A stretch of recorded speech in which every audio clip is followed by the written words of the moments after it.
주님, 홀로 이 땅 가운데 계시며 함께 살아갈 피조물들을 창조하시고 그 피조물 가운데 보시기에 심히 좋았던 우리 사람들을 위하셔서 죽기까지 하신 아버지의 사랑을 우리가 어찌 다 헤아릴 수 있겠습니까? 그러나 우리가 말씀을 통하여 더 아버지의 마음을 알아가길 원합니다. 우리에게 아버지의 마음을 허락하시고 또 아버지께서 우리를 향하신 그 목적과 뜻을 알아가는 귀한 시간 될 수 있도록 함께하여 주시옵소서. 감사합니다, 주님. 예수님의 이름으로 기도드립니다. 아멘. 네, 오늘 요절 말씀 묵상하겠습니다. 2024년을 결산하는 달, 광야길의 교훈, 신명기 8장 2절의 말씀입니다. 네, 하나님 여호와께서 이 40년 동안에 내게 광야길을 걷게 하신 것을 기억하라. 이는 너를 낮추시며 너를 시험하사 내 마음이 어떠한지 그 명령을 지키는지 지키지 않는지 알려 하심이라. 아멘. 오늘 함께 나눌 말씀은 로마서 14장의 말씀입니다. 로마서 14장 15절부터 17절까지의 말씀입니다. 신약성경 259페이지쯤에 있습니다. 네, 로마서 14장 15절부터 17절까지의 말씀입니다. 네, 신약성경 259페이지쯤에 있습니다. 네, 로마서 14장 15절부터 17절 제가 먼저 읽고 함께 교독하도록 하시겠습니다. 만일 음식으로 말미암아 내 형제가 근심하게 되면 이는 내가 사랑으로 행하지 아니함이라. 그리스도께서 대신하여 죽으신 형제를 내 음식으로 망하게 하지 말라. 함께 읽겠습니다. 하나님의 나라는 먹는 것과 마시는 것이 아니요 오직 성령 안에 있는 의와 평강과 희락이라. 아멘. 아멘. 네, 오늘 말씀은 로마서 14장 8절까지 저번 주에 봤었는데요. 그 나머지 이제 14장 전체적으로 생각해보는 말씀이겠습니다. 그리스도인답게 사는 방법으로 로마서 14장 1절부터 8절에서 저희가 함께 나눴던 말씀은 바로 말 조심해라 라는 그런 말씀이었습니다. 네, 그렇게 이때 당시에도 말이 굉장히 큰 문제들을 일으켰던 것 같습니다. 바울은 말을 조심하라 라고 권면했습니다. 비방하지 말라는 것이었죠. 비방하지 말라. 그 사람이 잘난 사람이든 못난 사람이든 실제로 잘못을 했든 안 했든 그 사람을 기르시는 분은 하나님이시니 지금 내 입에서 나오려는 그 말이 만약에 비방이라면 멈추라는 것입니다. 비방은 무엇인가요? 비방은 상대를 판단하는 것이고 또 상대를 이렇게 까내리는 것이고 또 대부분의 비방은 뒤에서 일어납니다. 앞에서 일어나면 그 듣는 사람과 싸움이라도 일어나 자기가 말을 잘못했다는 것을 알게 될 텐데 뒤에서 비방을 하게 되면 아무 일도 안 일어나니까 자기가 잘못 말하고 있는 것을 모르고 지나간다는 것입니다. 그러나 하나님께서 아신다는 것이죠.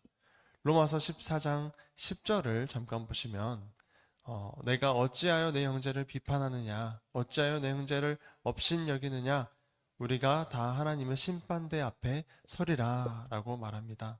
우리는 사람들의 심판을 받는 것이 아니라 하나님의 심판을 받는 존재들입니다. 이 말은 즉 잘 보여야 할 존재가 사람들이 아니라 하나님이라는 것입니다. 눈에 보이지 않으시기에 하나님께서 당장 나의 악한 말들을 듣지 않으실 거라 생각하지만 이미 예수님은 지극히 작은 자에게 한 것이 나에게 한 것이라고 말씀해 주셨습니다. 전능하신 하나님, 또 하나님께서는 우주의 거대한 별들을 지으시기도 하시면서 또 동시에 우리 몸에 보이지 않는 세포들을 먹이고 또 세포들을 기르시는 것까지 주관하시는 하나님께서 우리의 말, 또 심지어 우리의 마음의 어떠한 생각까지도 놓치실 리가 없다는 것입니다. 로마서 14장 13절의 말씀을 보시면 그런즉 우리가 다시는 서로 비판하지 말고 도리어 부딪힐 것이나 거칠 것을 형제 앞에 두지 아니하도록 주의하라. 서로 다시는 비판하지 말기로 결심해야 하는 것은 당연한 것이고, 더 나아가 서로가 불편한 것들 잊지 않도록 하자는 것이죠. 사람과 사람을 불편하게 만드는 것들이 있습니다. 뭐 듣기에 거슬리는 말이 될 수도 있고요. 사람마다 다릅니다. 사람마다 다르게 자기에게 불편이 되는 그러한 것들이 다 있다는 말입니다. 그것은 우리가 아무리 예상하고 조심한다고 하더라도 피할 수 없는 경우들도 있습니다. 그럼에도 더더욱 우리가 말을 조심하여 서로 부딪히거나 거칠 것을 앞에 두지 않도록 조심해야 한다는 것입니다. 놀랍게도 이러한 세심하고 깊은 배려라고 할 수 있는 것을 성경 속에서는 자주 말합니다. 지금 오늘 말씀만 해도 말 조심하라는 건 당연한 거고, 상대방이 듣기 싫은 말은 더더욱 하지 않도록 조심하라 라고 말합니다. 지금 이 성경은, 이 말씀들은 우리가 어떻게 살아야 하는지 지혜를 말하는 것이 아닙니다. 계속해서 말씀드리면 또 레위기에 이런 말씀들이 있습니다. 곡식을 수확할 때 다 수확하지 말고 모퉁이에 남겨두어라. 떨어진 곡식은 줍지 말아라. 또 포도를 수확할 때도 전부 다 수확하지 말아라. 땅에 떨어진 열매들은 남겨두어라. 라는 말씀들이 있습니다.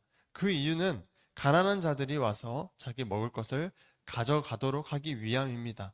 이것은 그저 착하게 살라라는 하나님의 말씀이 아니라 나 여호와 하나님이 거룩하니 너희도 거룩하라 라는 말씀 뒤에 나오는 명령들입니다. 하나님께서 모세를 통해 거룩이란 무엇인가 설명해 주고 계시는 내용이 바로 열매들을 다 수확하지 말고 남겨두어라. 남겨두는 이유는 가난한 자들이 와서 먹을 수 있도록 남겨두어라 라는 것이 바로 그것이 거룩이다 라고 하나님께서 알려주시는 내용이라는 것입니다. 대놓고 도움을 주어서 도움을 받는 사람의 마음을 부끄럽게 하지도 말고 밤에 와서 몰래 가져가도록 하는 그런 긍휼한 마음, 불쌍한 마음을 가지는 것이 거룩이라는 것입니다. 그렇습니다. 성경에서는 세심하게 상대를 생각해 주는 것, 또 그런 깊은 배려를 거룩이라 합니다. 더 많은 거룩의 의미들이 있습니다만 오늘 로마서 14장에 나오는 거룩은, 거룩하게 산다는 것은 말과 행동을 남을 생각하며 조심하여 하라라는 것이 바로 거룩이라는 것입니다. 로마서 14장 15절도 함께 보시겠습니다. 만일 음식으로 말미암아 내 형제가 근심하게 되면 이는 내가 사랑으로 행하지 아니함이라. 그리스도께서 대신하여 죽으신 형제를 내 음식으로 망하게 하지 말라. 아멘. 앞서 음식에 대해 로마 교회에는 말이 많았습니다. 이 음식은 이래서 깨끗한 것이고 이 음식은 이래서 더러운 것이고 이런 논쟁들이 있었다는 것이죠. 특히나 유대인들이 그랬습니다. 그러나 음식으로 말미암아 너희 형제가 마음에 근심하게 되면 내가 사랑으로 행하지 아니함이라 라는 말씀이 있죠. 아마 이 말씀이 오늘 가장 중요한 부분이겠습니다. 우리의 형제가 마음에 근심한다는 것은 우리가 그를 사랑으로 대하지 않았기 때문에 근심하게 된 것이라는 말입니다. 지금 말에 대해서, 비방에 대해서 조심해야 한다고 바울이 말하다가 사랑까지 나왔습니다.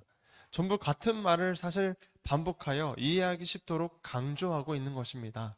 말을 조심하는 것이 거룩이라, 또 거룩뿐만이 아니라 상대가 상처받거나 마음에 걱정이 되는, 마음의 걱정을 일으키는 상대로 하여금 그런 말들은 아예 하지 않는 것이 바로 사랑이다 라는 것입니다. 쉽게 말해 우리가 거룩과 사랑을 생각했을 때 상상되는 것들이 있을 것입니다. 사람대로 우리가 상상하는 거룩과 사랑. 그러나 성경에서 말하는 거룩과 사랑은 다를 수 있다 정도가 아니라 다르다라는 것을 사실 오늘 말씀드리고 싶은 것입니다. 마치 부모가 자식을 사랑하여 매일 충고해주고 걱정을 해주고 옷을 입혀주지만 자식 입장에서는 그 충고가 잔소리가 돼요. 부모님은 왜 이렇게 나의 모든 것을 못마땅해 하는가 하고 전혀 사랑이 느껴지지 않게 되기도 하고요. 또 부모가 걱정하여 어딜 가든 차로 태워주고 이렇게 보살펴 주는데 자식 입장에서는 나를 왜 이렇게 자유롭지 못하게 속박하는가 라고 생각할 수도 있는 부분이고요.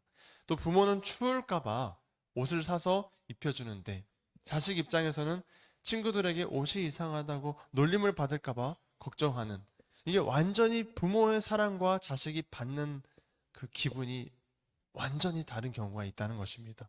이러한 경우가 생각보다 허다하다라는 것입니다. 부모는 사랑해서 한 모든 행동이 자식에겐 그 어느 것도 사랑으로 다가오지 않는 경우들. 부모와 자식 간의 생각과 마음이 이렇게 다른데 하물며 하나님과 사람의 생각은 얼마나 다르겠냐 하는 것입니다. 하나님께서 생각하시는 거룩, 사랑, 하나님의 뜻 이런 것들이 바로 성경에 기록되어 있으니 우린 성경을 깊이 읽고 말씀을 먹음으로써 살아가야 하는 존재들인 것입니다. 방금 부모 자식 간의 사랑에서 알 수 있듯이 사랑은 내 마음대로 쏟아붓는 것이 사랑이 아니라 받는 사람이 사랑을 느껴야 바로 사랑인 것입니다. 그리고 그러려면 세심하게 상대가 무엇이 필요한지 살펴야 하는 것이고 깊은 배려로서 상대의 입장에서 생각하여 품어주어야 하는 것이죠. 바로 이것이 거룩한 것, 이것이 바로 사랑. 구약에서부터 예수님의 말씀을 지나 오늘 바울이 말하고자 하는 것은 사랑으로 행하라 라는 것입니다. 사랑으로 행하지 않음으로 말미암아 그리스도께서 대신하여 죽으신 형제를 내 음식으로 망하게 하지 말라. 이렇게 말하고 있죠. 내 기준으로, 내 생각대로 상대에게 충고하기 전에 내가 지금 하려는 충고가 상대의 마음을 근심하게 하고 또 상대를 기분 나쁘게 한다면 이건 사랑도 뭣도 아닌 그저 내가 말하고 싶어서 말하는 자기 만족일 뿐이라는 것입니다. 예수님께서 피로 구하신 사람을 도로 망하게 하는 사단의 짓이라 하는 것과 같은 굉장히 무거운 것이라는 것입니다. 이 가벼운 말 한마디가 예수님의 피를 대적하는 엄청난 파장을 일으킨다는 것. 그러니 제발 다시는 서로 비판하지 말아라 라고 바울은 강하게 말하고 있습니다. 로마서 14장 17절의 말씀도 보겠습니다. 하나님의 나라는 먹는 것과 마시는 것이 아니요 오직 성령 안에 있는 의와 평강과 희락이라. 우리는 사실 지금은 먹고 마시는 문제로 이런 논쟁이나 싸움이 일어나진 않을 것 같습니다. 이때 당시 로마 교회에서 먹고 마시는 것으로 문제가 일어나니 그런 게 중요한 게 아니라고 바울은 충고하고 권면하고 있는 것이죠. 우리도 그럼 오늘날 우리에게 어떤 문제가 일어날 수 있겠습니까? 우리가 교회 안에서 하나님의 공동체 안에서 일어나는 거의 대부분의 일들은 바로 말 때문입니다. 상대를 생각하지 않고 마음대로 말하는 말 때문에 많은 상처들이 생겨납니다. 그러나 오늘 말씀을 통하여 보아 알 수 있듯이 그러지 않는 것이 바로 거룩이다.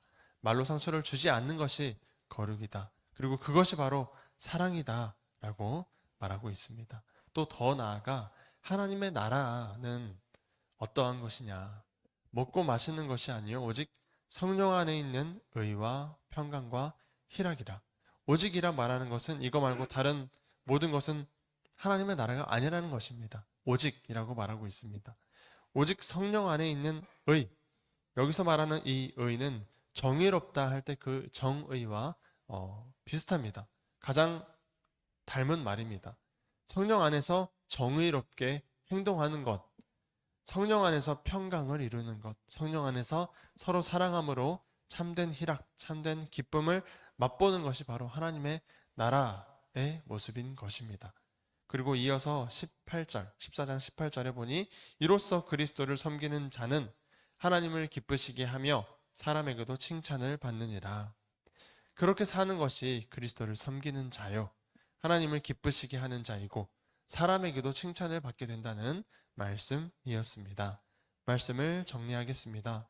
우리는 모두가 하나님의 심판을 받게 되는 존재들입니다. 그러니 사람들에게 잘 보이는 것이 아니라 심판자이신 하나님께 잘 보여야 하겠습니다. 그럼 어떻게 잘 보일까요? 잘 보일까요? 바로 하나님의 목적, 하나님의 뜻, 하나님의 마음, 또 하나님의 정의. 그러니까 이러한 것들이 결국 조금 어렵게 들릴 수 있으나 쉽게 말해서 내가 생각하고 이해하는 그리스도인의 모습이 아니라 하나님께서 예수님을 통해 보여주신 참된 그리스도인의 모습은 어떠한지 관심을 가져야 하겠습니다. 우리가 항상 말하는 거룩과 사랑도 부모와 자식의 예시에서 볼 수 있듯이 완전히 이해가 달라지는데 하물며 하나님과 인간이 생각하는 거룩과 사랑이 같을 수 없다는 것입니다.